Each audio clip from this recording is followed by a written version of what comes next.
Ready to slay na ang dalawa sa mga bida ng murder mystery series na Slay na sina Julie Ann San Jose at Mikey Quintos.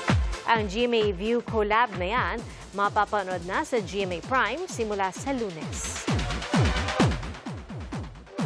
Habang binabasa ko yung script, pa-intense ang pa-intense. Grabe yung mga revelations, grabe yung... Kasi since it's a murder mystery, kailangan tutok kaming lahat sa bawat kilos at galaw ng bawat character kahit hindi kami magkaka-eksena. Personality-wise, yes. Very Mikey. Pero yung mahuguting, hindi ako matanim ng galit as Mikey. Pero si Sugar maganon.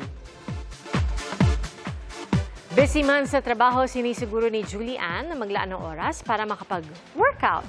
At kitang-kita naman ang resulta sa kanyang fit body. Mas confident ngayon si Mikey matapos magbawas ng timbang. At nakatulong daw sa kanya ang motivation ng mga mahal sa buhay at ng boyfriend na si Paul Salas. Mga kapuso, maging una sa saksi. Mag-subscribe sa GMA Integrated News sa YouTube para sa iba't ibang balita.